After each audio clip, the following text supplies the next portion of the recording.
Listo, ahora sí, buenas tardes. Vamos a iniciar haciendo un recorderis de lo que vimos en la clase anterior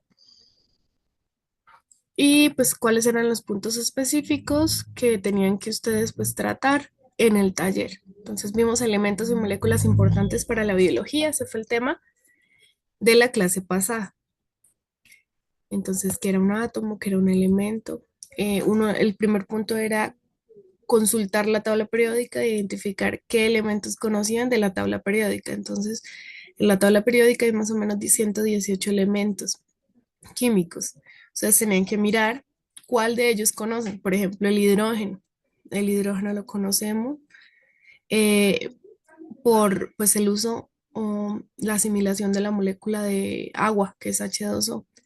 Entonces, en el agua, en el H2O, están dos moléculas de hidrógeno y una molécula de agua.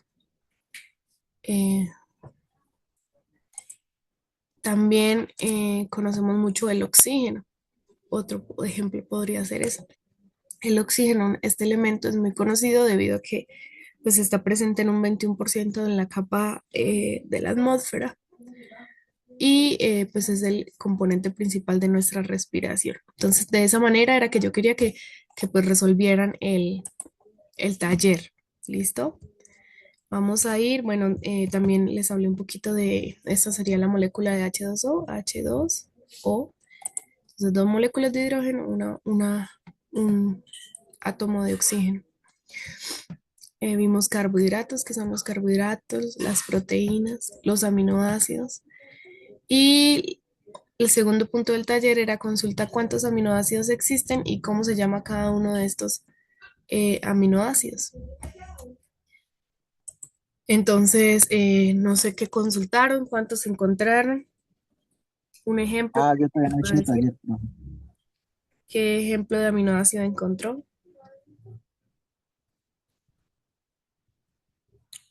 Hola, En mi caso todavía no he hecho, no he desarrollado ese taller. ¿por qué?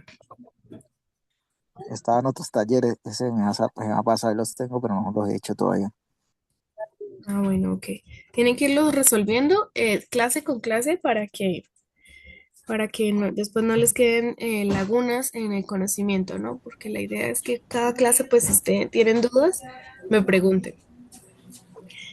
Entonces, ¿quién que haya consultado cuántos aminoácidos existen y al menos que me mencione dos? Profe, ahí para que me gane mis 5 entonces. Existen más de 20 aminoácidos, profe.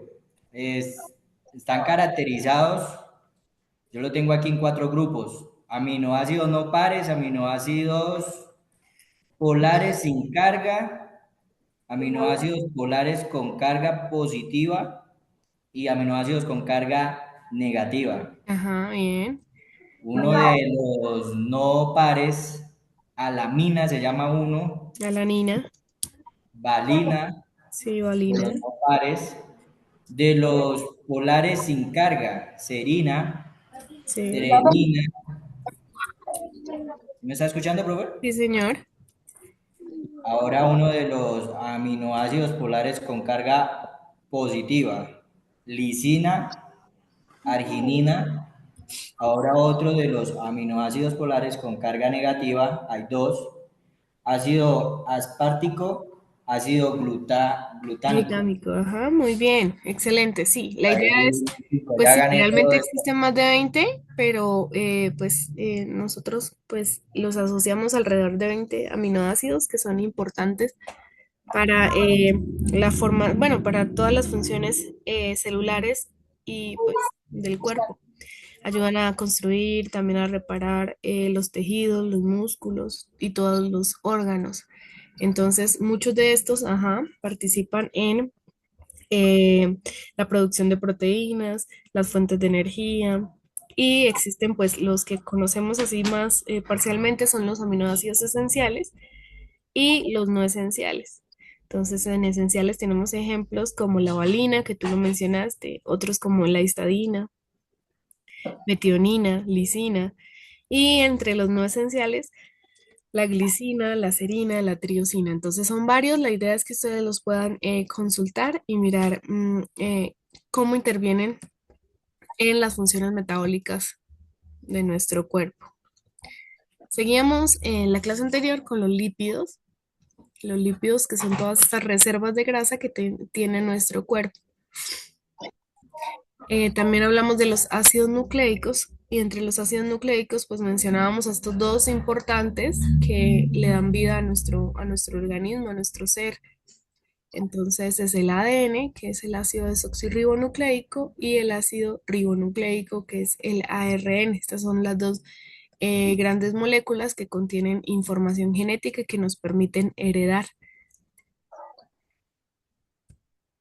También mencionábamos que estos ácidos nucleicos están conformados por nucleótidos, a su vez de nucleótidos, tienen un grupo fosfato con fósforo, un azúcar, que es una pentosa de cinco carbonos, y tiene una base nitrogenada. La base nitrogenada tiene un grupo amino.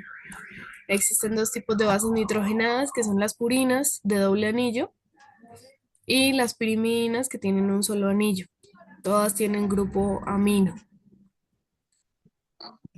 Hablamos también de las vitaminas y uno de los talleres también mencionaba qué tipo de vitaminas pues son importantes para nuestra salud humana. ¿Cuáles consultaron?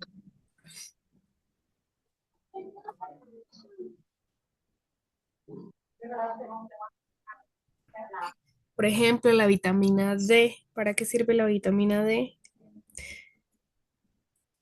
Resulta que a nosotros los médicos nos mandan a darnos el sol para que el calcio se fije, ¿se acuerdan? O no sé, y a tomar y a consumir alimentos ricos en calcio. Pero entonces resulta que el calcio entra a nuestro cuerpo, pero así como entra, también puede salir si no se fija correctamente. Una de las formas correctas para que se fije el calcio es a través del consumo de la vitamina D. Si nosotros consumimos vitamina D, el calcio se absorbe en nuestro cuerpo, o sea, no simplemente pasa de largo, sino que se absorbe. ¿Cómo podemos consumir vitamina D o tener altos niveles de vitamina D? A través del sol. Entonces, ya sea a través de suplementos, tomándolo a través de nutrimentos o exponiéndonos al sol. Entonces, de esa manera, pues tenemos una buena salud ósea. Y también la vitamina D pues permite la formación de una resistencia del sistema inmunológico. Otra de las cosas que veíamos en la clase anterior fueron los minerales. Entonces, cómo los minerales actúan en o en el desarrollo de nuestras funciones metabólicas y cuáles eran pues esos principales minerales. También hablamos un poquito del el papel que tiene el agua en la vida. Entonces, ¿para qué sirve? Cómo el agua interviene como solvente universal en la digestión, absorción, regulación de nuestra temperatura y también pues para la transportación de nutrientes en nuestro organismo. Características del agua, yo les dije que habían muchas, ¿se acuerdan? ¿Qué otras características consultaron?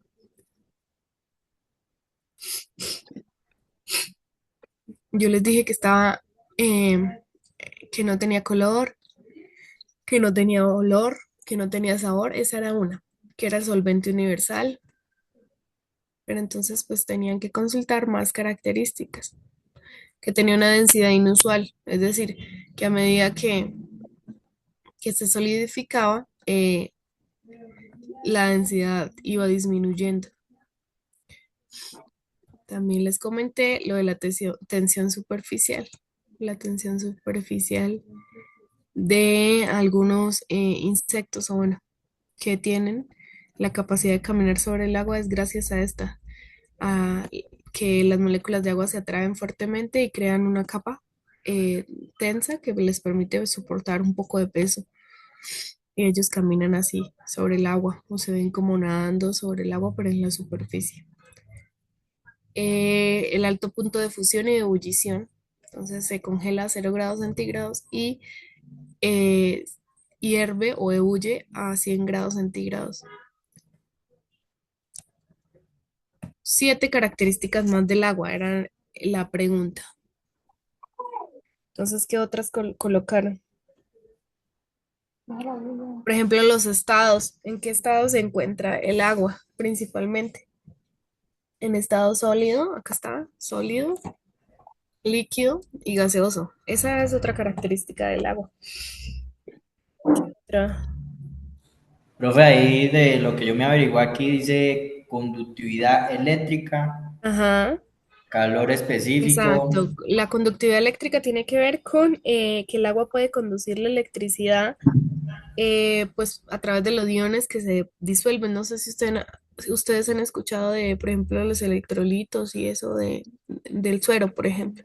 Entonces, Sí, a claro, través de todos eso. los iones que disuelve el agua, se puede conducir la electricidad. O sea, es un buen conductor eléctrico. ¿Cuál otra Mm. me decías? Color específico, calor de evaporación, Color, no, calor. adhesión, ¿Calor? sí, calor, Ajá. adhesión, Adhesión. cohesión. Adhesión y cohesión. La adhesión es como la capacidad que tiene para adherirse. Y la cohesión, o sea, se puede adherir a otras cosas en adhesión y la cohesión adherirse a sí misma. Sí, y transparencia y pH neutro es lo que Ajá, ahí. es transparente, sí, no tiene color. Y el pH es neutro, ajá, eso lo veíamos cuando veíamos pH. El pH, Sí. eh, pues hace parte de un 7, de un grado 7 en sus, pues, en sus niveles de iones de hidrógeno. Muy bien, muy bien. Entonces, otras características más del agua, todas esas que mencionó el compañero y pues las que ya vimos. Yo les había colocado, existen 6 procesos en los cambios de estado. ¿Cuáles son? Y escriba qué pasa en cada uno de ellos. Están acá, son estos. Entonces, de sólido a gaseoso. ¿Cómo cambia de sólido a gaseoso? Sólido es cuando tenemos el agua congelada. Gaseoso es cuando el agua está en vapor. Entonces, el cambio de sólido a gaseoso en proceso directo se llama sublimación. Cuando un sólido se vuelve gaseoso directamente sin pasar por estado líquido, se llama sublimación. Pero si es al contrario, si el gas se va a volver o va a pasar a estado sólido, eh, es un proceso inverso, se llama cristalización o sublimación inversa, cuando el gas pasa a sólido. Entonces, por eso están las flechitas. Ahora, para ir de sólido a líquido, entonces, para pasar de sólido a líquido sin pasar por gaseoso, el sólido líquido es un proceso inverso, se llama fusión o derretimiento. Es cuando se funde, por ejemplo, la mantequilla que está sólida y la colocas en el sartén a través de la temperatura, ella comienza a disolverse, a diluirse. Entonces, o bueno, lo que nosotros llamamos derretirse. Ajá. Esa fusión o derretimiento sería el proceso inverso. Y cuando vamos de líquido a sólido, que es como abrir la nevera, poner una cubeta de hielo líquida y que en un rato esté sólida, ese proceso es el directo y se llama solidificación. Ahora, cuando vamos de líquido a gas sin pasar por estado sólido, de líquido a gas. Entonces, el proceso directo es como cuando ponemos una olla de agua a hervir y empieza a los 100 grados, comienza a vaporizarse. Ese proceso se llama vaporización o ebullición, perdón. Y luego tenemos el proceso inverso, que sería la condensación o licuación, cuando tenemos un gas y lo vamos a convertir en líquido. Entonces acá están todos los pasos eh, en los 3 cambios de estado, cómo pueden, perdón, en los 3 estados, cómo pueden sucederse los cambios, ya sean directos o inversos. Entonces eso era lo que tenían que explicar acá en el taller número 6. Luego hablamos de pH, entonces como el pH era neutro, veamos acá el agua está acá. En pH 7, el ácido de la batería, ácido del estómago y muy básicos que también pues queman, está como el cloro, los detergentes. Entonces sabemos que el pH es la concentración de iones hidrógeno en una solución. La medición de cuántos iones hidrógeno hay en determinada solución.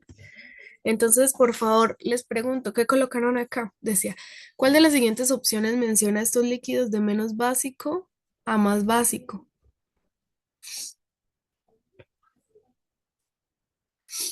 ¿Qué colocaron? No, profe, aún ahí de mi parte no he colocado nada, No, no he no han escrito llegado aún hasta ahí. en mi cuaderno. Bueno, no han llegado hasta ahí. Listo. Entonces, por favor, hacerlo. Igual en esta. De esta ya pues me han dado como la solución. ¿Cuál de las siguientes sustancias está más cerca a ser neutro? Recordemos que el neutro es el 7. ¿Cuál creen? La sangre, La, profe. la Ajá, la sangre. sangre, muy bien, sí.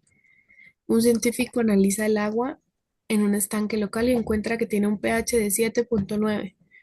¿Qué es cierto sobre la muestra de agua? ¿Es básica, ácida, neutra? Básica, ácida. Básica ácida, ¿no era? 7,9.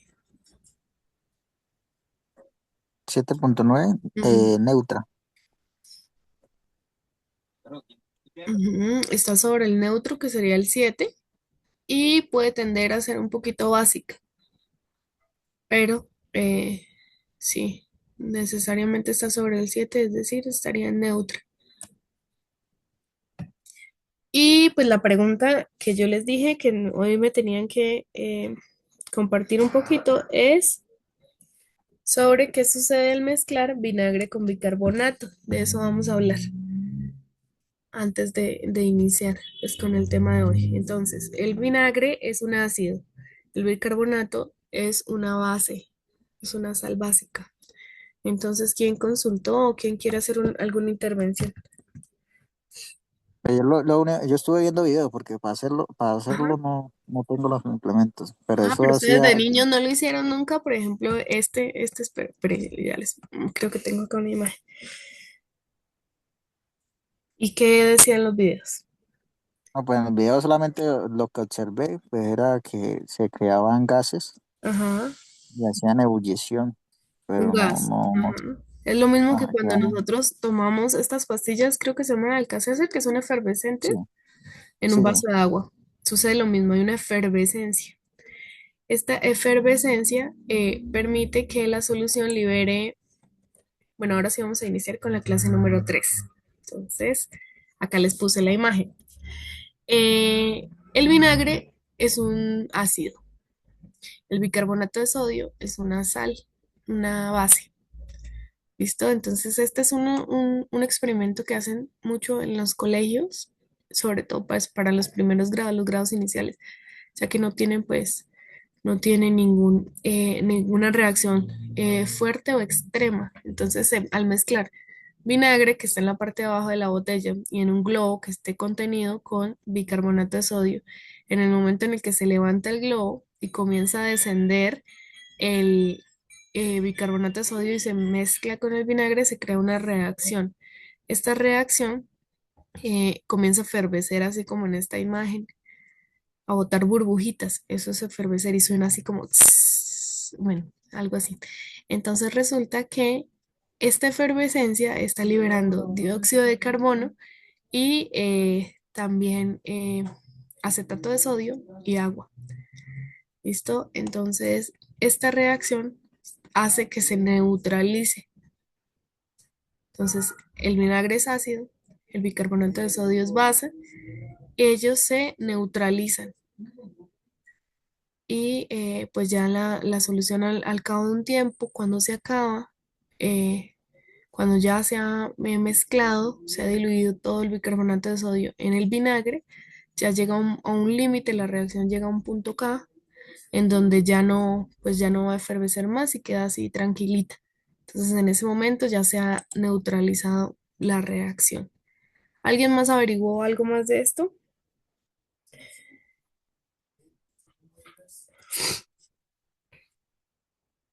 No, profe, mi parte no. Bueno, listo. Entonces, esto fue pues lo que, eh, lo que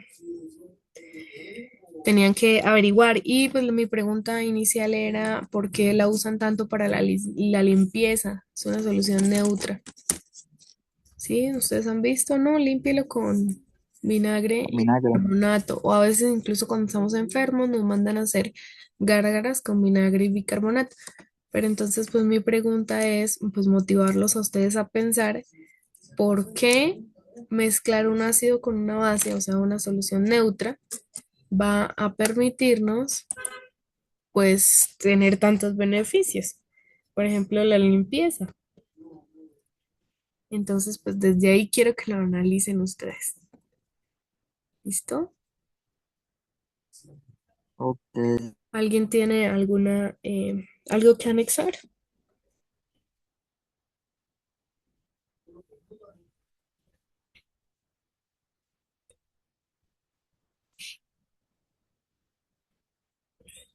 Ah, bueno, algo que pues quiero hacerle énfasis es que cuando pues se mezclan estas dos y comienza a efervecer, se libera el dióxido de carbono. ¿Ustedes han escuchado este gas?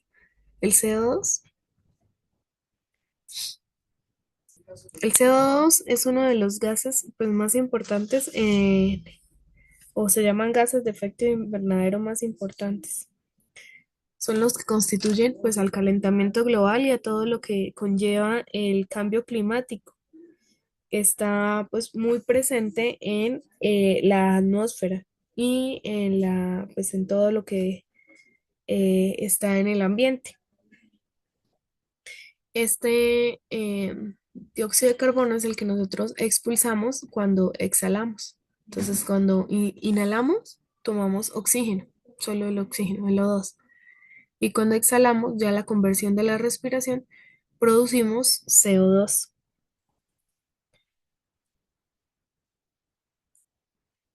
Lo mismo las plantas. Cuando las plantas hacen el proceso de respiración, también van a inhalar un poquito de oxígeno y van a exhalar o van a botar a la atmósfera dióxido de carbono. Pero principalmente ellas hacen un proceso que se llama fotosíntesis, en donde absorben todo el CO2 que hay en la atmósfera. Por eso todas las personas nos invitan a sembrar árboles, a cuidar las plantas, a no deforestar, a cuidar todas las zonas verdes por el proceso de fotosíntesis que hacen las plantas. Y es esa principal conversión de todo este CO2, de este gas, efecto invernadero, que nosotros producimos por montones a medida que respiramos y ellos lo convierten en oxígeno, en O2. Entonces, el, este sería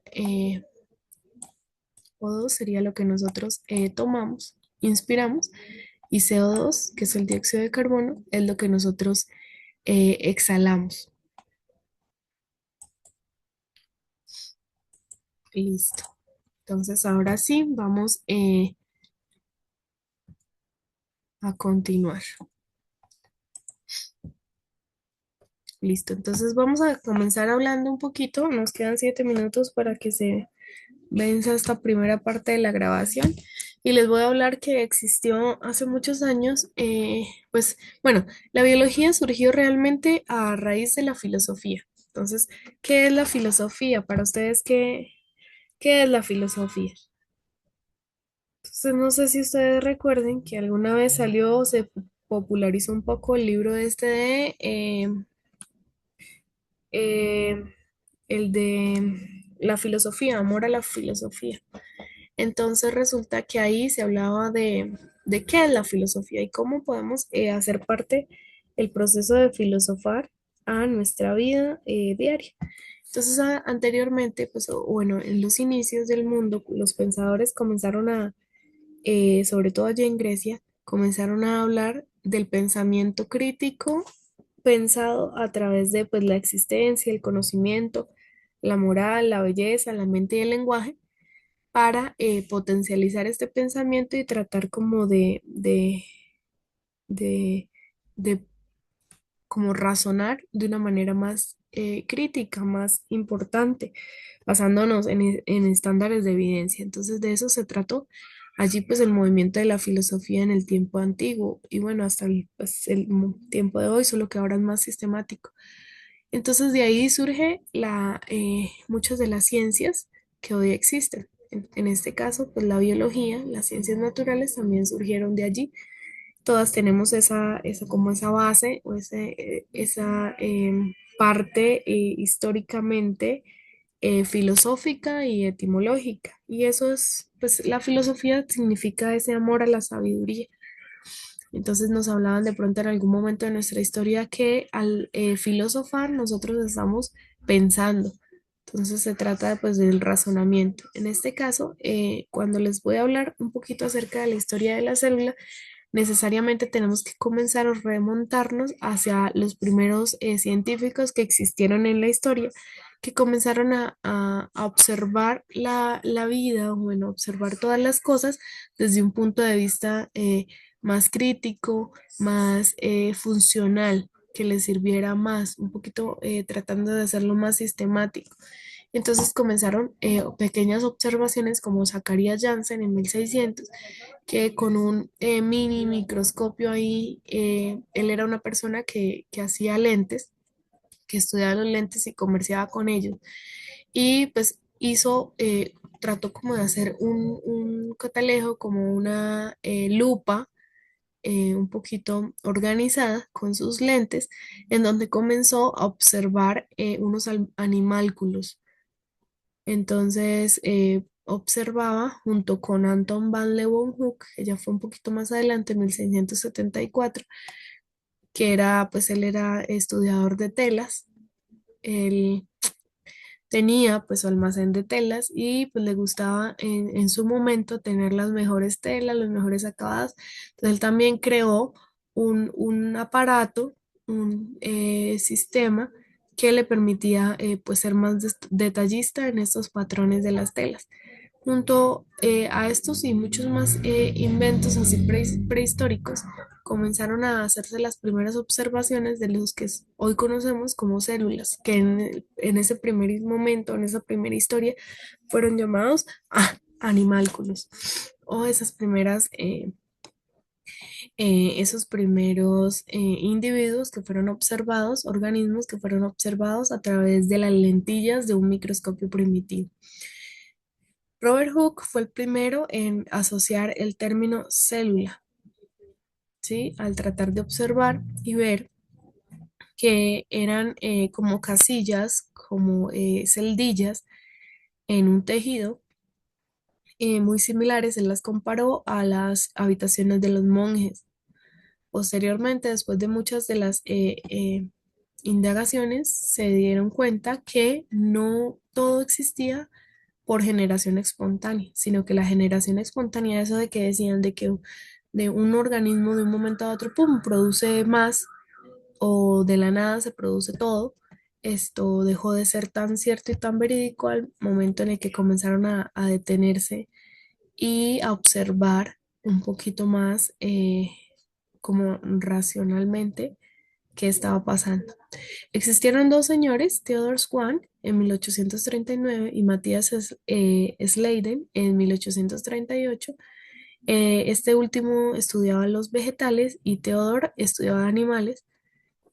Comenzaron a tratar de organizar unos postulados que se convirtieron en lo que hoy conocemos como la teoría celular. Por favor, vamos a abandonar la grabación desde este momento y vamos a volver a ingresar para continuar con la segunda parte.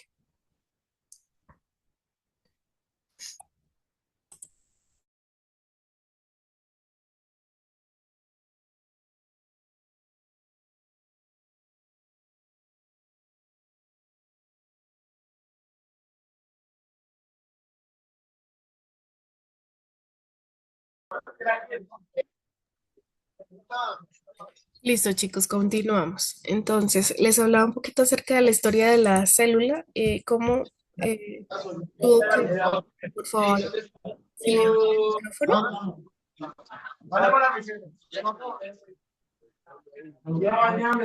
¿Hay alguien que no tiene silenciado el micrófono?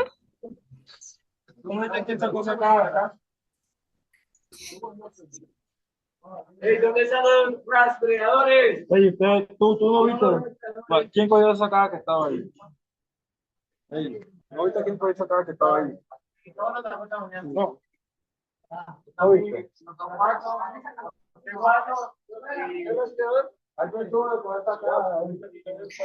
Hola, Ay, sí. Hay alguien que no tiene silenciado el micrófono. Realmente no lo puedo ver porque tengo pues la presentación en curso. Por favor, ¿me colaboran? Antonio, tiene el micro prendido. Antonio, Ok, sí. Les decía, para entender un poquito acerca de la historia de la célula, necesitamos comprender muchas de las cosas que tuvieron que pues, dar lugar en ese momento. Para ellos era un terreno desconocido, pero el interés, la curiosidad por tratar de entender qué pasaba o qué estaba pasando eh, con ese microentorno que nos rodeaba, pues permitió que se postulara la teoría celular. Entonces vamos a ver un poquito acerca de qué es esta teoría celular. La teoría celular postula o tiene 5 postulados.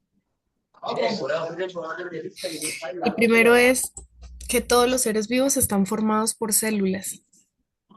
Es decir, todo lo que se denomine ser vivo necesariamente tiene que tener al menos una sola célula. Ese es el primer postulado.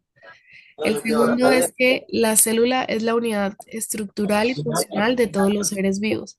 Es la unidad más pequeña que funciona y estructuralmente está organizada para hacer funcionar a un ser vivo. Recordemos que los seres vivos no tienen, bueno, los seres vivos no necesariamente tienen que estar compuestos por muchas células, sino que un ser vivo se puede denominar desde una sola célula en adelante. Recordemos que estos seres con una sola célula se denominan seres unicelulares. El tercer postulado es que las células se originan a partir de otras células preexistentes, es decir, nada espontáneamente, tiene que haber algún material o algún resto de materia orgánica para que se genere más materia orgánica. Es decir, tiene que haber mínimo una célula para que se pueda reproducir y generar más células, más organismos, pero no es que de un momento a otro o de la nada se va a generar una célula, como se mencionaba antes en la generación espontánea, en las teorías de generación espontánea. El cuarto postulado es que las células contienen la información hereditaria. O sea, dentro de las células se encuentra un núcleo, o bueno, las células que no tienen núcleo tienen también material genético. Es decir, tengan o no tengan núcleo, el material genético va a estar allí, que es el que les va a permitir tener o contener toda la información genética y poderla heredar a un futuro para su reproducción. El quinto postulado es que las células son la unidad fisiológica de la vida. En una célula ocurren todas las funciones vitales, la respiración, como la nutrición, como el intercambio de sustancias entre el medio interno y el medio interno. ¿Listo? ¿Claro hasta ahí?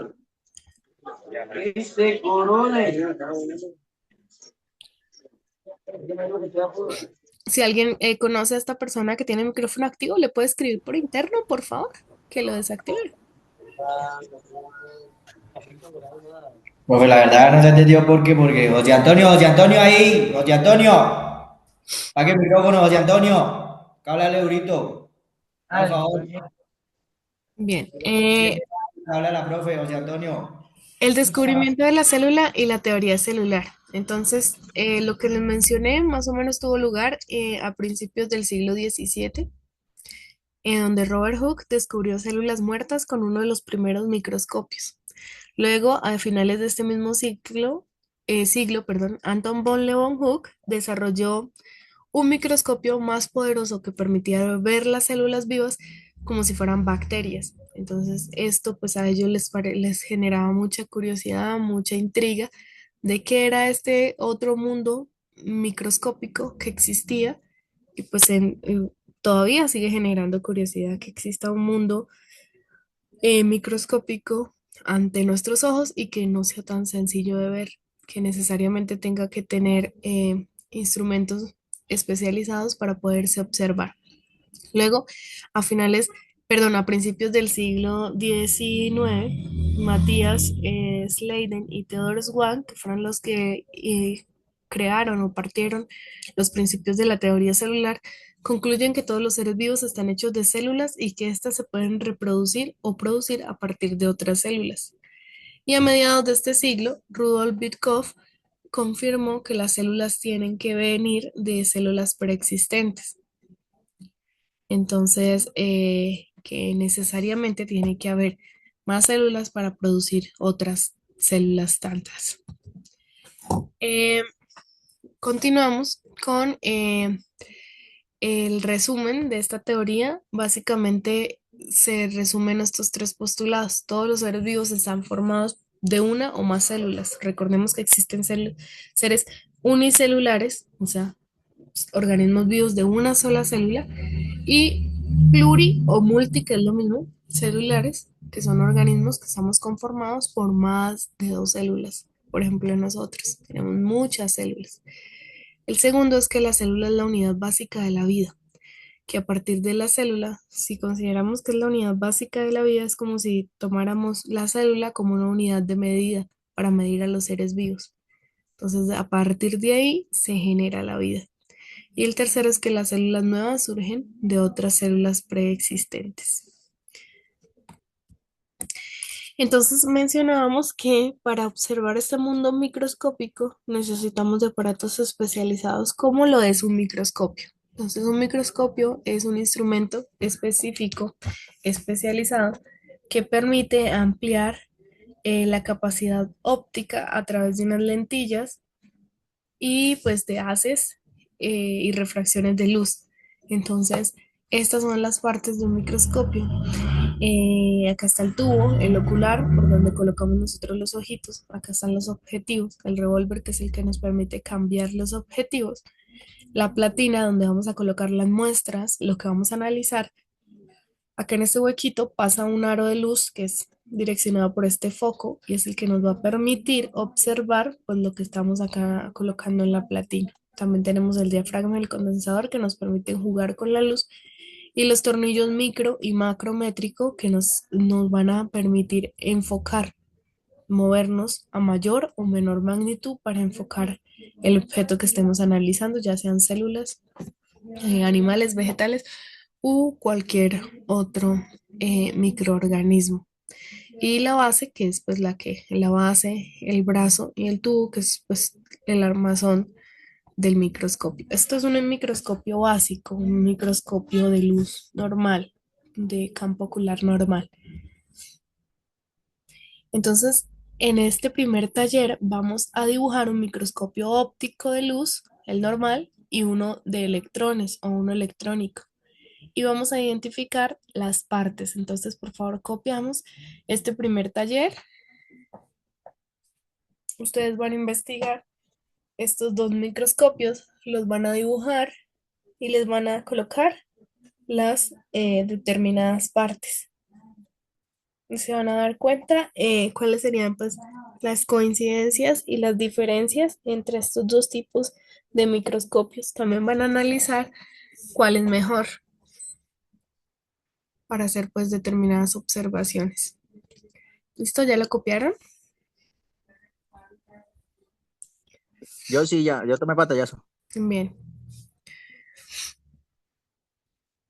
listo. Entonces acá, Profe, dígame. profe, una pregunta, o sea, tengo que tomar el capture. Sí, coloca el capture o cópialo en el cuaderno donde toman ustedes los apuntes. Y esto pues son los talleres que van a realizar en el transcurso de esta semana. Hasta la próxima clase. ¿Listo? O sea, profe, una pregunta, o Dígame. sea, toca dibujar, ¿sí? Sí, sí, Un vamos a cuaderno y dibujarlo. tomar Sí, enviar una foto. sí, sí, ustedes envían las Ah, fotos. listo, gracias. Sino Vale, que como yo estoy por aquí. Listo, gracias. bueno. Acá más o menos les coloco pues la comparación eh, a grandes rasgos de cuál sería pues las diferencias entre un microscopio de luz y un microscopio electrónico. Entonces, inicialmente un microscopio de luz, que es el que yo les coloqué el dibujito ahí, pues usa luz visible, normal. Tiene una menor resolución y magnificación, es decir, se va a ver completamente pues normal. Las células pueden estar vivas o muertas y pues es barato y relativamente pequeño. En cambio, el microscopio electrónico, que es el que pues usan los científicos, los grandes científicos, los grandes laboratorios, usa haces de electrones, o sea, no es la luz visible natural emitida por un foco, sino a través de electrones. Hay una mayor resolución y magnificación de todos los campos y las células deben estar necesariamente muertas. Además es costoso y es muy grande. Entonces eso es pues, lo que ustedes van a analizar cuando lo estén dibujando y cuando estén ubicando sus partes. Bien, ahora vamos a entrar en otro tema muy relacionado al anterior que acabamos de ver, a esta teoría de la o teoría celular, teoría de la historia celular, y vamos a ver qué es esto que tenemos acá en pantalla. ¿Quién sabe qué es esto? A mi punto de vista son células. Ajá, muy bien. Sí, son células. Entonces, la célula, ¿qué es una célula? La célula es la unidad básica de la vida. Es el componente fundamental de todos los seres vivos. Es decir, que no hay un solo ser vivo que no tenga células porque no sería ser vivo. La célula realiza funciones esenciales como la nutrición, es decir, la alimentación, la relación y la reproducción. ¿Listo? Esas tres funciones esenciales son las que componen a los seres vivos. ¿Listo? Entonces, cuando hablamos de seres vivos, mencionamos que los seres vivos necesitan nutrirse, relacionarse y reproducirse. Si no, no son seres vivos. Entonces, las células hacen parte de esos seres vivos o de los seres vivos. Y es la unidad más chiquitica que pueda denominarse vida. ¿Listo? Unidad básica de la vida. Entonces, vamos a copiar por favor el taller número 2. ¿Cómo se llaman los organismos que tienen una única célula? Y menciona algunos ejemplos de estos organismos. Unicelular. Ujú, sí. Y vamos a buscar ejemplos para colocar ahí de estos organismos.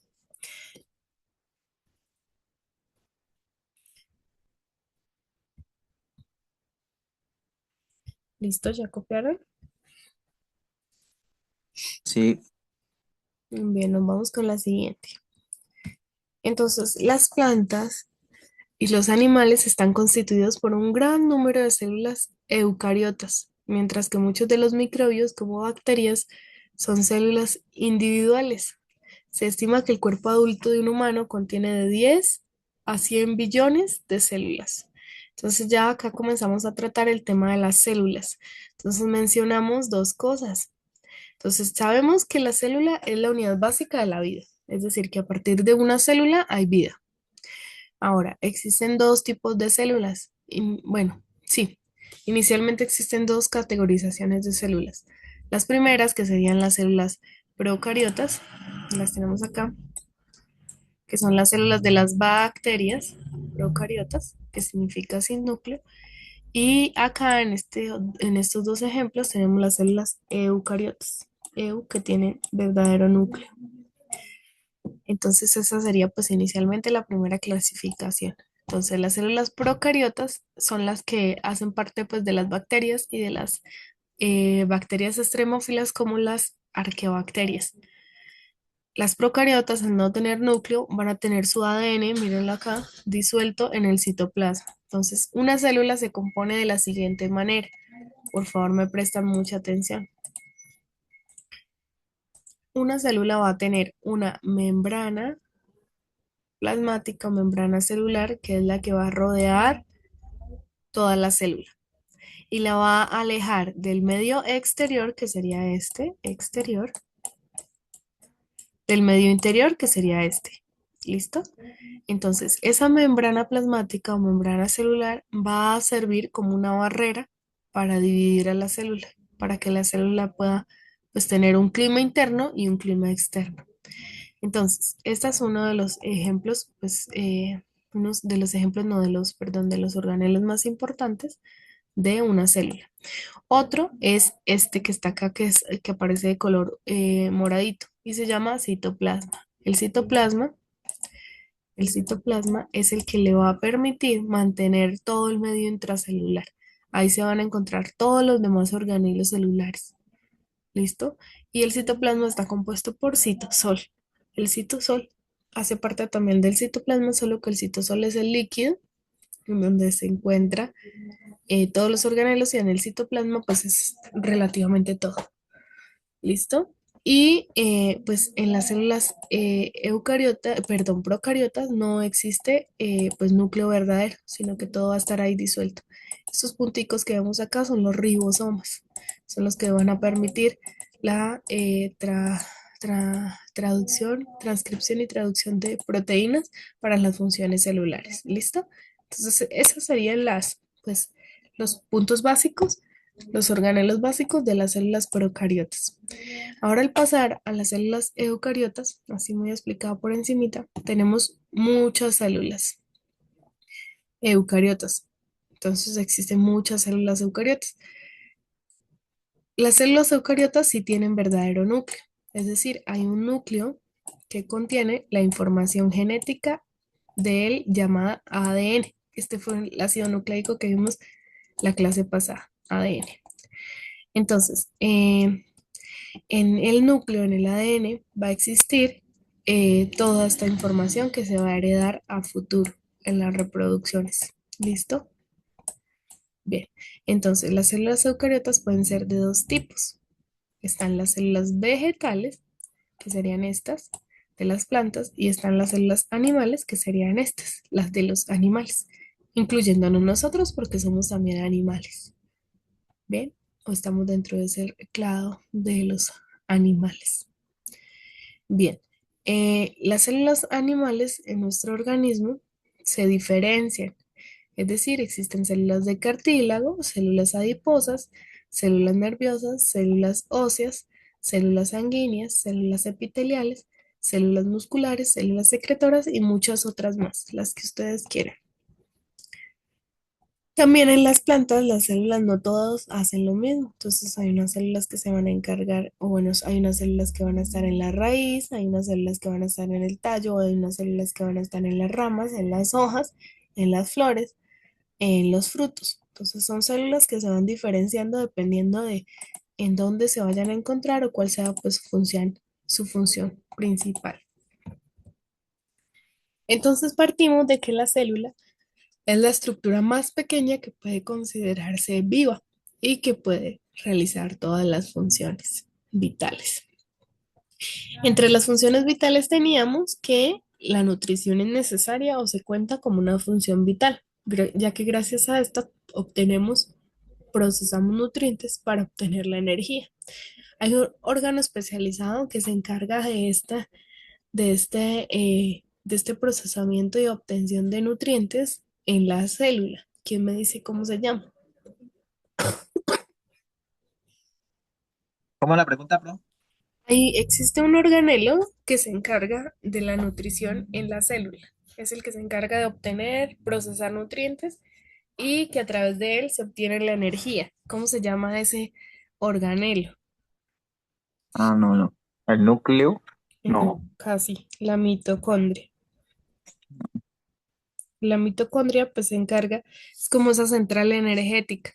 Donde ustedes viven hay como EPM o centrales eléctricas, es lo mismo. Esa central energética que se encarga o bueno, se encarga de producir la mayor parte de energía química que se necesita pues para todas las funciones bioquímicas, en este caso de la célula. Bien, entonces también como función vital está la relación, la necesidad de responder a los estímulos del entorno. Entonces, nosotros como seres vivos necesariamente tenemos que relacionarnos. Respondemos a los diferentes estímulos que nos brinda el medio ambiente, el entorno. Y finalmente la reproducción. Por ser seres vivos necesitamos dejar descendencia, producir nuevas células. Entonces, al igual que las células. Bien. Como les explicaba en la diapositiva, hace dos diapositivas, las células pueden ser de dos tipos. Entonces están las células procariotas y están las células eucariotas. Vamos a poner esto acá. Las células procariotas no tienen núcleo definido y su información genética está dispersa en el citoplasma. Por ejemplo, las bacterias. Ahora, por otro lado, la otra línea son las células eucariotas, las que sí tienen un núcleo definido como este y tienen organelos membranosos. Membranoso significa con membrana.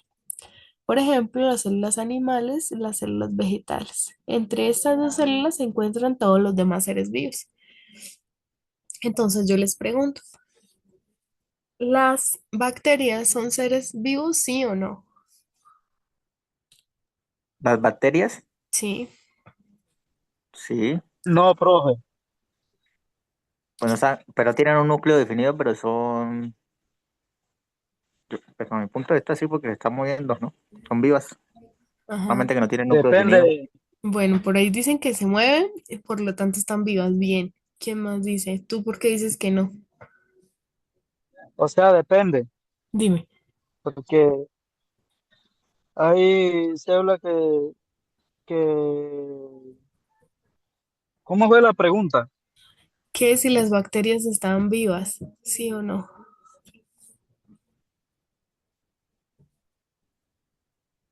Sí, Sí, sí, están sí. vivas, sí. Ujú. No, sí, Recordemos qué que, pena ahí. no, tranquilo.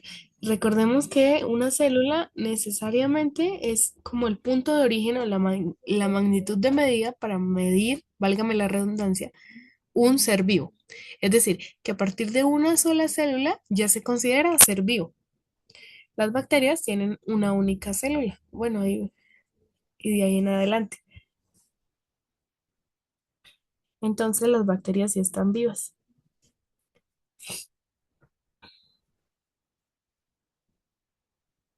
Bien, entonces las bacterias son esos organismos unicelulares que pues están conformados por una sola célula que no tienen núcleo definido, pero que sí tienen información genética en el citoplasma y por lo tanto pueden reproducirse, pueden relacionarse y pueden nutrirse. Entonces sí están vivas. Listo. Ahora si yo les pregunto, ¿qué tipo de células tenemos nosotros como seres humanos? Eucariotas, Ajá, eucariotas, ¿de qué tipo? ¿Animal o vegetal? animal. Muy bien, animal. Sí, nosotros no somos verdes y tampoco debido a los cloroplastos y tampoco pues eh, creamos nuestro propio alimento, sino que consumimos lo que ya está hecho. Vamos a continuar. Taller número 3.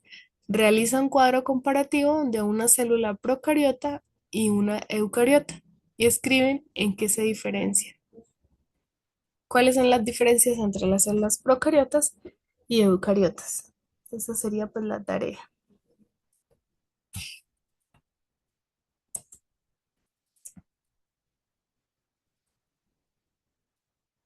¿Listo? ¿Ya lo copiaron?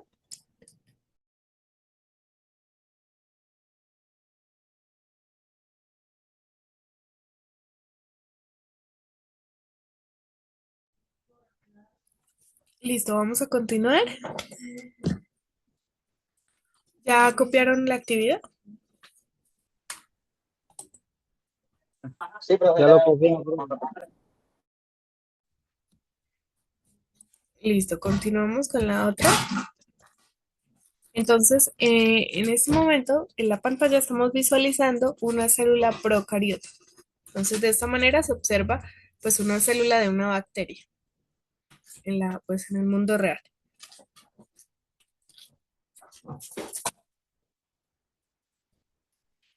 Como ustedes pueden observar en la imagen, tenemos la membrana celular. Tenemos, bueno, tenemos muchas otras partes importantes, como por ejemplo los pilos, que son esos cilios pequeños, o el flagelo, que es esa cola, que le va a dar movimiento y estructura a esta célula. También tenemos una pared celular, que también le brinda rigidez pero externamente tenemos también a la membrana celular. Eh, el material genético, que en este caso pues sería el ADN y los ribosomas, que serían estos punticos. ¿Listo? Bien. Esta sería pues una célula procariota. Las células procariotas son células que no tienen núcleo y se caracterizan por tener pues el ADN disperso en el citoplasma. Son las células que constituyeron los primeros organismos que aparecieron en la Tierra. Entonces todas estas bacterias son ejemplos de células procariotas. Y el ejemplo pues de los reinos más importantes, bueno, pues los reinos que son procariotas, bacterias y arqueas. Son mucho más pequeñas y más sencillas que una célula eucariota. Después tenemos a las células eucariotas. Las células eucariotas son mucho más complejas, más grandes, más detalladamente organizadas. Tienen muchos más organelos. Pero también podemos encontrar la membrana celular. Esta es una célula animal, pero en células vegetales también se encuentra la pared celular. Tenemos también a los ribosomas, que están acá, esos punticos. Acá sí tenemos un núcleo, en donde se va a encontrar un nucleolo y la envoltura nuclear. Acá se va a encontrar el ADN o la información genética. Y además tenemos muchos más organelos que acompañan, muchos más organelos que acompañan a la célula eucariota. Bien. Una célula eucariota es una célula que tiene un núcleo definido y que está delimitado por una membrana. Este núcleo contiene el material genético de la célula.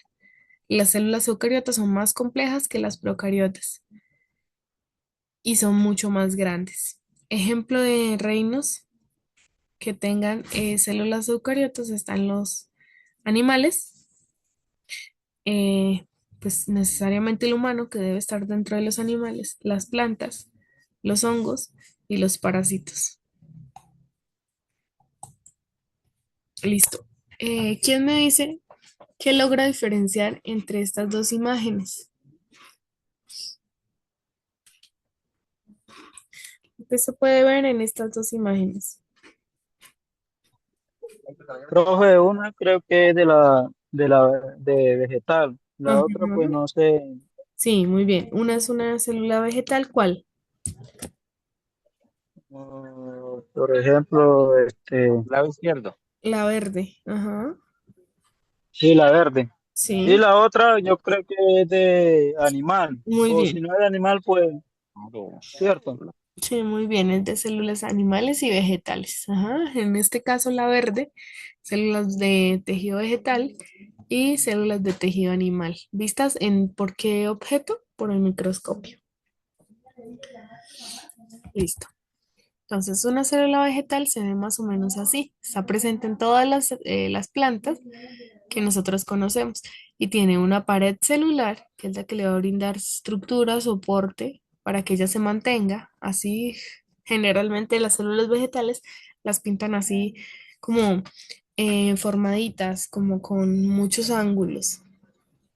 Va a tener un núcleo. Recordemos que dentro de estas células ya estamos hablando de núcleo.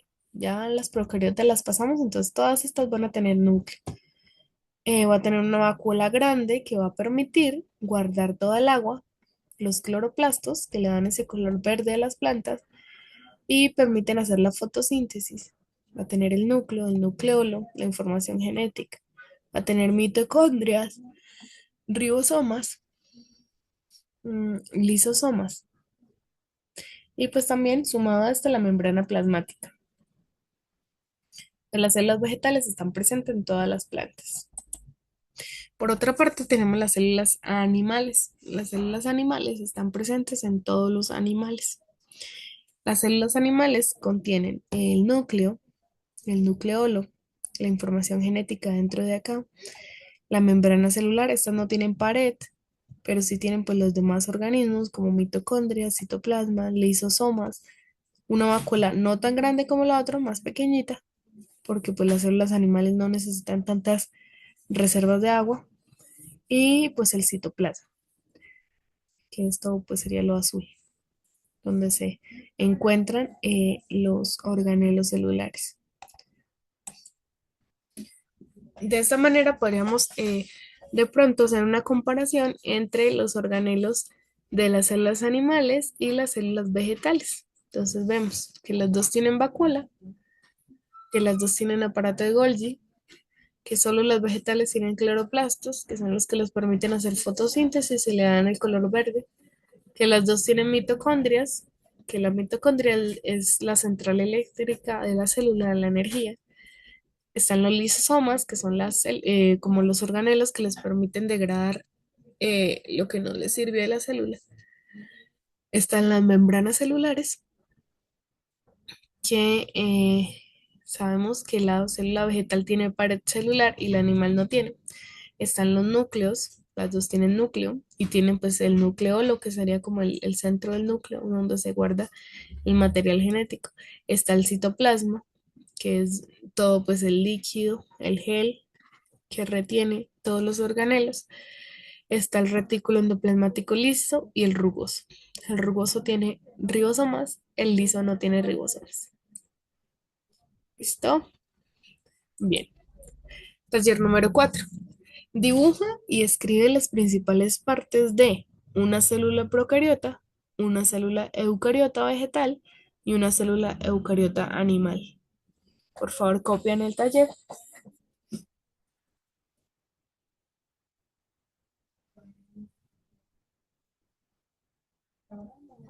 Ya, profe, ya, copiado. Listo. Entonces vamos a ver los principales organelos celulares. Entonces, entre los principales organelos que tenemos dentro de la célula, encontramos el núcleo, que ya hablamos, que es como esa yemita de huevo que encontramos al interior de la célula, y contiene el ADN. Este va a controlar también la división celular. Las mitocondrias. Las mitocondrias, como ya les dije bien, es la central de riesgo, central de celular, la central energética. Entonces, produce la energía química de la célula que ésta necesita para funcionar. También se encuentran los ribosomas, que son los que se van a encargar de la traducción y el ensamble de proteínas. Los retículos endoplasmáticos, el liso y el rugoso. El rugoso va a sintetizar las proteínas, el rugoso tiene ribosomas, el liso no tiene. Y el liso va a sintetizar lípidos, que son las grasas, y los carbohidratos al interior de la célula. Se encuentra también el aparato de Golgi, que va a transportar y empaquetar las proteínas. Luego están los lisosomas, que van a digerir y a reciclar las moléculas que ya no sirven. Los cloroplastos, estos solo están para las células vegetales, que captan la energía de luz para realizar la fotosíntesis. Y está la vacuola, mucho más grande para células vegetales, más pequeña para células animales, pero su finalidad es almacenamiento de agua y ayudar a mantener el tamaño adecuado de la célula. Entonces, más adelante creo que ya hoy no alcanzamos, pero les voy a hablar de pues cuál sería pues la función principal de la vacuola y cómo se maneja dentro de la célula.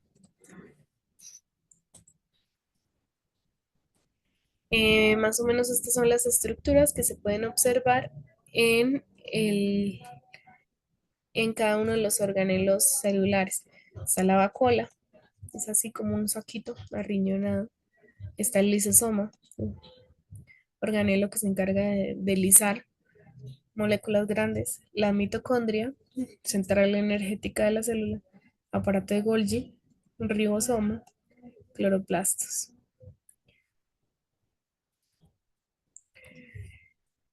El núcleo, que tiene pues su nucleolo, el retículo endoplasmático liso y el rugoso. Taller número 5, por favor lo copian.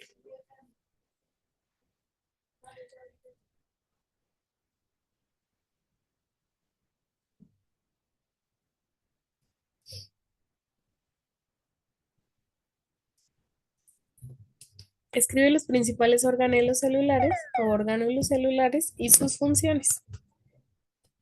Ese es el taller número 5 de hoy. Ahí dice organelos o organulos, profe. Es lo mismo, orgánulos u organelos es lo mismo. Ok. Por eso les cambio el nombre, porque lo pueden encontrar de las dos maneras. Entonces también me gusta pues que se lo aprendan de las dos formas. Orgánulos u Listo. organelos. Entonces, ¿cuáles son los principales y qué función tienen dentro de la célula?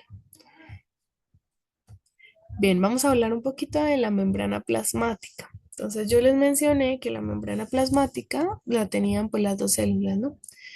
La membrana plasmática es esa capa divisoria entre el medio extracelular y el medio intracelular. Es el que le va a permitir a la célula, esta es la célula, es el que le va a permitir a la célula intercambiar sustancias, moléculas o incluso el medio interno con el medio externo, ¿sí? A través de esta membrana plasmática que se ve más o menos así, es como una capa semipermeable. La célula se va a interrelacionar con el medio exterior y va a poder como mantenerse relacionada con este. La membrana plasmática está compuesta por proteínas, por una capa que se encuentra, una bicapa de fosfolípidos que se encuentra más o menos organizada de esta manera, en donde se van a poder observar unas cabezas de fosfolípidos, unas colitas y por el lado interno lo mismo, una cabeza y una colita. Entonces, de esta manera se llama bicapa de fosfolípidos. Entonces, en donde se van a encontrar la parte de los lípidos y la parte del fosfato. Vamos a verlas más a detalle. Entonces, esta forma en la que se describe la membrana plasmática se creó hace muchos años mediante un modelo que se llama el modelo del mosaico fluido. Este modelo describe cómo la estructura celular, o bueno, cómo está organizada la estructura celular de manera dinámica y flexible y se compone por una bicapa de fosfolípidos de esta manera. Entonces, fosfolípidos acá, donde se encuentran embebidas proteínas y otros componentes que pueden moverse lateralmente dentro de esta membrana. Y pues se llama así porque es como un mosaico donde las piezas o las moléculas están en constante movimiento, lo que les va a permitir que la membrana se adapte y cumpla todas sus funciones. Recordemos que esta membrana, esta bicapa, se va a encontrar en la parte que va a limitar el exterior de la célula con el medio interno. Entonces acá es pues el fluido de una célula. Y acá como se ve o ampliada esta porción de la célula que sería la membrana celular. Más o menos se puede observar de esta manera. Entonces, acá hay un fosfolípido que va a tener una cabeza y una porción de la cola. Por la otra parte va a estar lo mismo, la cabeza, la cola del fosfolípido. Este va a ser el exterior celular y este sería el citoplasma de la célula. Es decir, acá está el medio externo de la célula y acá van a estar pues, el núcleo, los ribosomas, eh, el aparato de Golgi, retículo endoplasmático liso, rugoso, todos los organelos o orgánulos van a estar acá en el interior, en el citoplasma.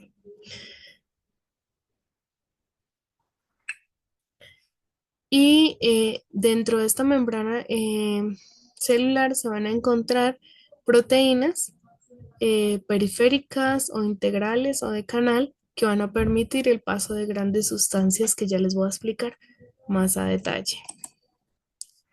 La membrana plasmática no solamente va a definir los límites de la célula, sino que también le permite interactuar con su ambiente de forma controlada.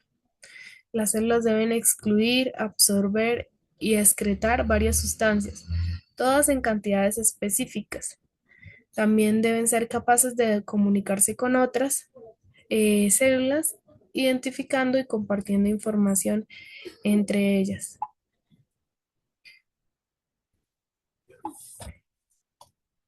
De esta manera, pues se puede observar una, membrana plasmática más pues, más a detalle.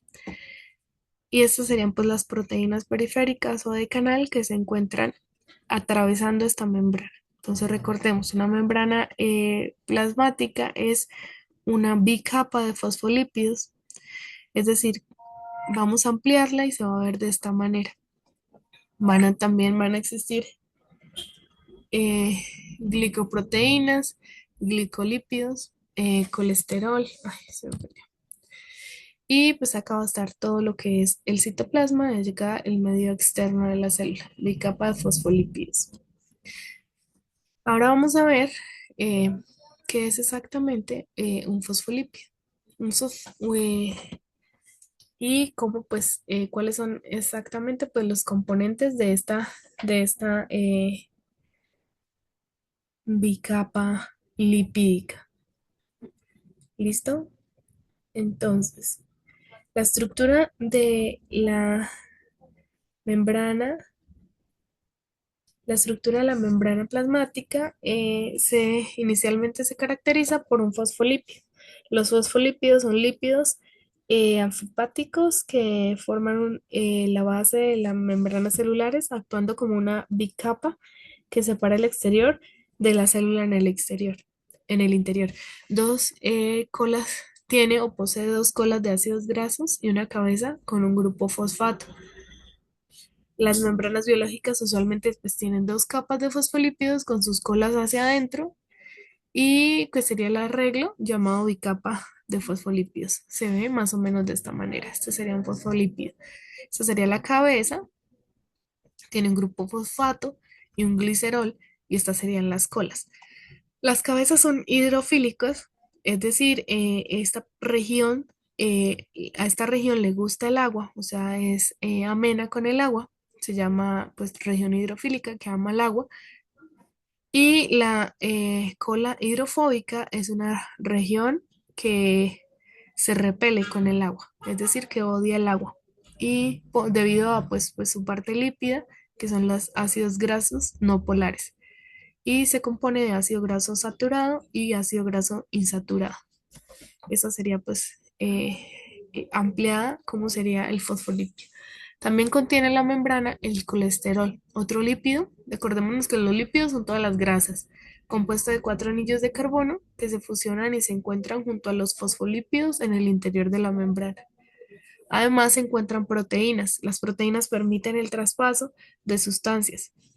Las proteínas de la membrana pueden extenderse parcialmente dentro de la membrana plasmática y atravesarla por completo, o estar unidas a su cara interna o externa.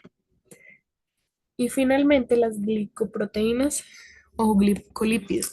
Los grupos de carbohidratos están presentes solo en la superficie externa de la membrana plasmática y están unidos a proteínas formando estas glicoproteínas o a lípidos formando glicolípidos. Entonces, de esta manera, pues se observan. Si ustedes se dan cuenta en esta imagen, cada uno de estos, pues sería la ampliación de esta. Es decir, una membrana, vamos a tratar de dibujarla, está compuesta por la cabecita, las dos colitas, acá lo mismo la cabecita y las dos colitas. Lo mismo así muchas veces porque pues es una capa.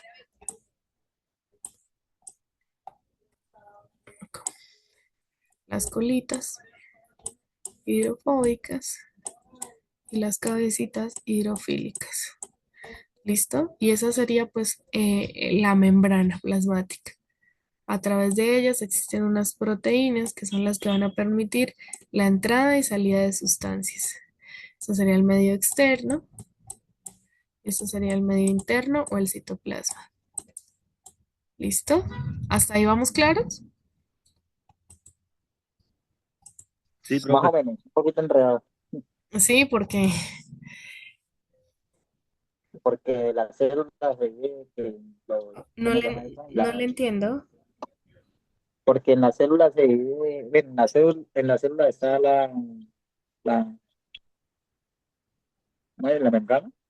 La membrana, sí, en La, todas las la células. membrana tiene, Hay Y la membrana. membrana tiene otro poco de partes y ahí desglosa otras partes y ya. Sí, sí, es que cada vez que nosotros, pues es que toda la célula es una interacción compleja de pequeñas, como pequeños eslabones que permiten que sistemáticamente funcione de manera correcta.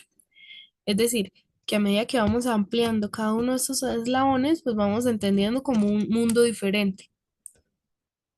De esa manera, pues estamos ampliando cada uno de ellos y tratando de entenderlos.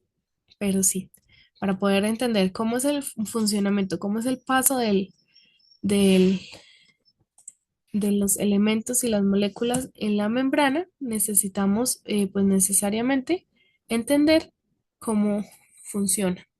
Los componentes de la membrana plasmática. Dice, los componentes de la membrana están los fosfolípidos, que es la estructura principal de la membrana, el colesterol, eh, que pues son lípidos, las proteínas integrales, las proteínas periféricas y los carbohidratos. Las proteínas integrales se incrustan en esa bicapa lipídica y se pueden extender a través de las dos capas, de la superficie y de la parte interna. Las proteínas periféricas se mantienen en la superficie interna o externa, pero no se incrustan en su interior. O sea, las proteínas periféricas solamente están ahí en la superficie.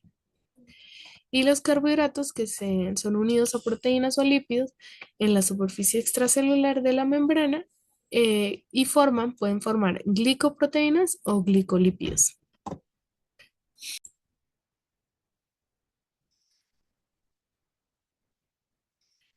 Taller número 6. Dibuja una membrana plasmática con sus partes.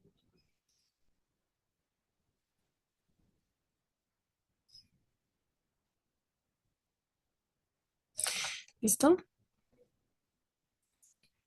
Bien, vamos para la siguiente. Entonces, existen varios tipos de transporte, como les dije. Entonces, en la membrana plasmática, que sería esta, se da pues el transporte de moléculas. Entonces, se habla de transporte pasivo y de transporte activo. El transporte pasivo tiene dos tipos, la difusión simple o la difusión facilitada. Entonces resulta, estas son las mismas, en la misma membrana que vimos, ¿no? Y estas pues serían las proteínas transportadoras, estas que la atraviesan, estas naranjitas. Las moraditas son pues los fosfolípidos, las cabecitas y las colitas que ya vimos de la bicapa lipídica. ¿Listo? Ahora, vamos a centrarnos por favor solamente acá para iniciar. Ya con esto vamos terminando. En el transporte pasivo, cuando hablamos de algo pasivo, significa que no requiere energía. Entonces, vemos o hablamos de un gradiente de concentración. El gradiente de concentración es cuántas moléculas hay. Entonces, vamos a mirar, a centrarnos en este primer ejemplo, que sería la difusión simple. Vamos a mirar cuántas sustancias hay, cuántas moléculas de esta sustancia hay. Entonces, vamos a contar 1, 2, 3, 4, 5, 6, 7, 8, ¿sí? 8, 2, 4, 6. No, creo que es 9. Y vamos a mirar acá en la otra parte que solamente hay 3. Entonces, vamos a hablar cuál sería el medio externo y cuál sería el medio interno. ¿Ustedes qué creen? ¿Que hay mayor concentración de sustancias afuera o dentro de la célula? Por fuera, Por fuera, dentro de sí. la célula Igual que mantiene más, nosotros. Ajá, sí, igual que nosotros podemos decir, hay más recursos afuera de, por ejemplo, de nuestro cuerpo que dentro del mismo. Por eso nosotros tenemos que alimentarnos o tratar de meter todos esos nutrientes a nuestro cuerpo. De la misma manera sucede acá. Este es el gradiente de concentración. Significa que van a ir las sustancias desde donde hay mayor concentración hasta donde hay menor concentración. Es decir, las moléculas van a entrar. ¿Hasta ahí está claro? Eso es un gradiente. Entonces, de donde hay más moléculas, vamos a nivelar o equilibrar el medio, tratando de llevar lo que más podamos adentro de la célula. Entonces, eso sería pues el medio interno.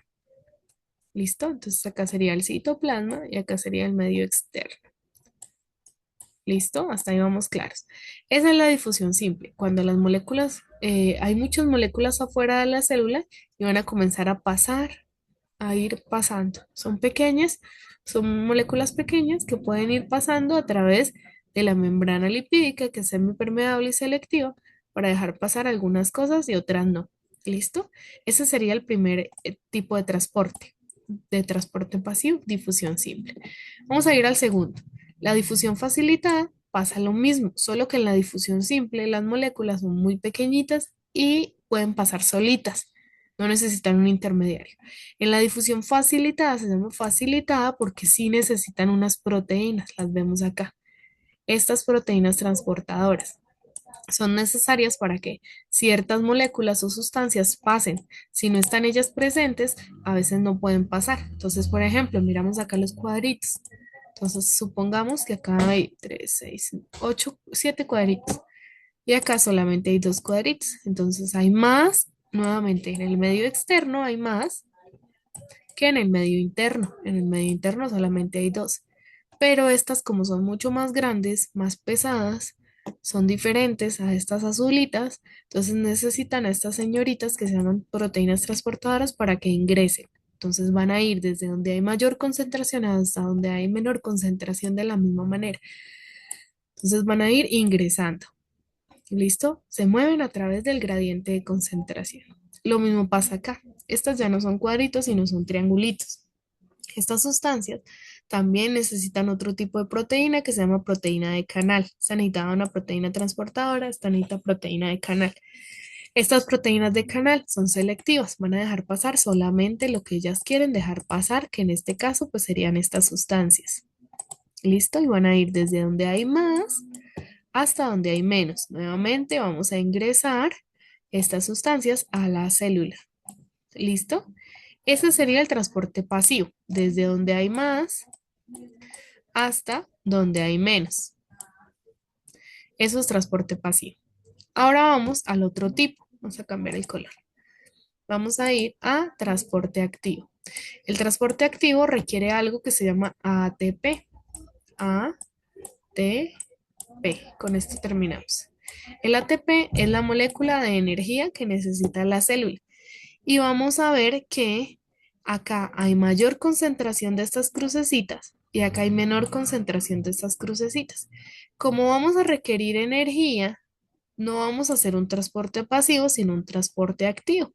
Es decir, vamos a ir desde donde hay mayor concentración, no, sino desde donde hay menor concentración a donde hay mayor concentración. Es decir, vamos a llevar estas crucecitas poquitas, que acá solo hay 3, hasta donde hay muchas más, que es hacia afuera. ¿Listo? ¿Sí ven? Van saliendo. ¿Listo? Esto se llama, el transporte activo va en contra del gradiente de concentración.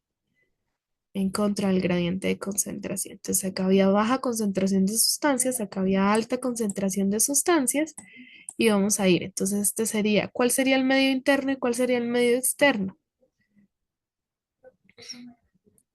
Medio interno, Ujú. el canal, ¿no es? Sí, sabemos que pues la membrana plasmática, esta sería el medio interno, lo mismo, el citoplasma, y este sería el medio externo.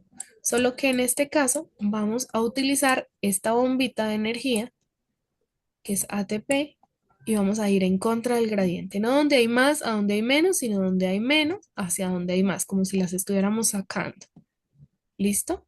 Entonces de eso se trata el transporte pasivo y el transporte activo. ¿Cuál es la diferencia?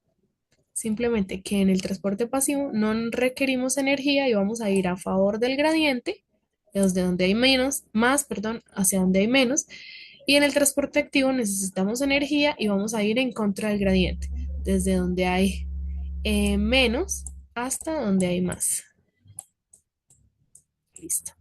Esa sería pues la explicación rápida de el tipo de transporte que se da a través de la membrana. Entonces, con esto ya terminamos. Creo que tengo acá otro taller, no creo. Ah, no, hasta ahí lo vamos a dejar.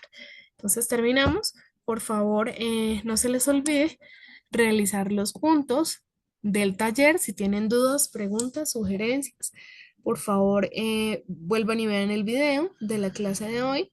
Apenas yo lo tenga listo, lo enviaré y eh, recuerden preguntarme las dudas que tengan, de ya sea los talleres o de la clase, al inicio de la próxima clase. ¿Listo? Ok, profe. Bueno, que les vaya súper bien. Muchas gracias por haberme prestado de atención